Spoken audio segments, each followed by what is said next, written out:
दोस्तों, आपने वृंदावन के श्री बांके बिहारी मंदिर में देश और दुनिया से लोगों को आते और अपनी मांगी मुरादों को पूरा करते हुए सुना होगा। वृंदावन में बने इस मंदिर में श्री कृष्ण को द्वारकाधीश नहीं बल्कि कान्हा, बिहारी और बंसी वाले के नाम से जाना जाता है।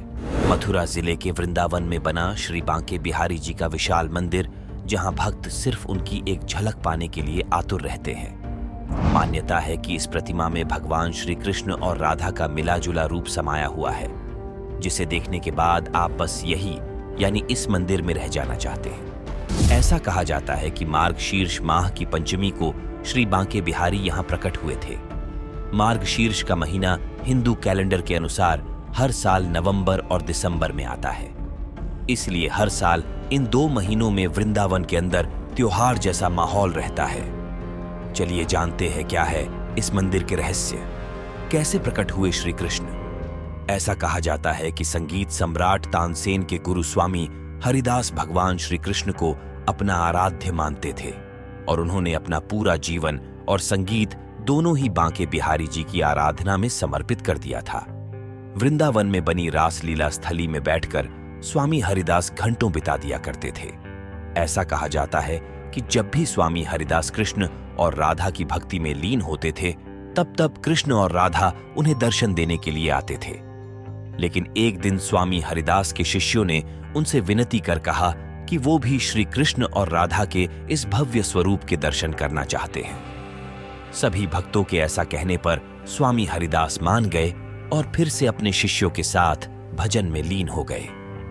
कुछ दिन बाद जब श्री कृष्ण और राधा ने उन्हें दर्शन दिए, तो उन्होंने कहा कि मेरे सभी शिष्य आपके दर्शन करना चाहते हैं। तब श्री कृष्ण ने कहा कि स्वामी हरिदास चाहे तो उसी रूप में राधा के साथ वही ठहर सकते हैं। इस पर स्वामी हरिदास ने कहा कि क्या नाम है तो संत हूं, तुम्हें तो मैं कैसे भी रख लूंगा, लेकिन राधा रानी के लिए रोज नए आभूषण और वस्त्र कहां से लाऊंगा।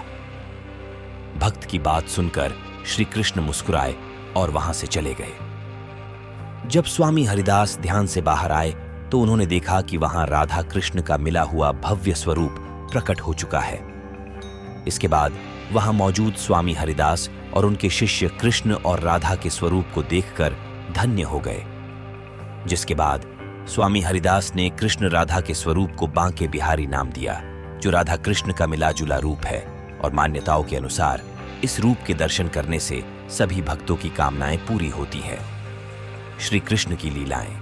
कहा जाता है कि भगवान विष्णु के 8वें अवतार माने जाने वाले श्री कृष्ण आज भी वृंदावन में बने इस मंदिर में विराजते हैं। यहाँ आने वाले लोगों का श्री कृष्ण और राधा के इस भव्य स्वरूप को घंटों निहारते मन नहीं भरता।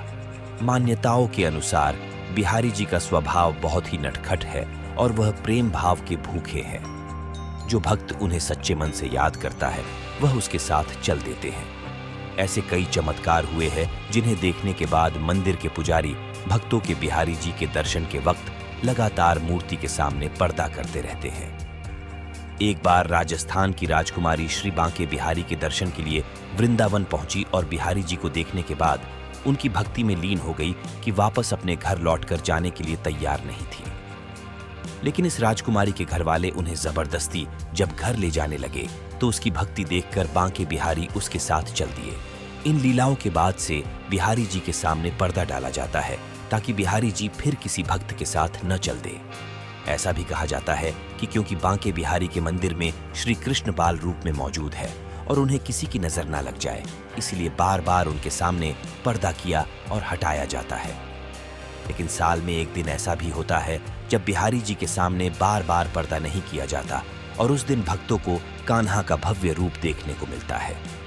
ऐसा सौभाग्य भक्तों को सिर्फ जन्माष्टमी वाली रात को महाभिषेक के बाद ही मिलता है। वैसे तो बिहारी जी की कई लीलाएं और चमत्कार हैं। उन्हीं में से एक और किस्सा है जो काफी प्रसिद्ध है। इस किस्से की बात हम इस वीडियो के पार्ट 2 में करेंगे। जानने के लिए जुड़े रहिए और अगर आप भी श्री कृष्ण के भक्त हैं तो वीडियो को लाइक और चैनल को सब्सक्राइब जरूर करें।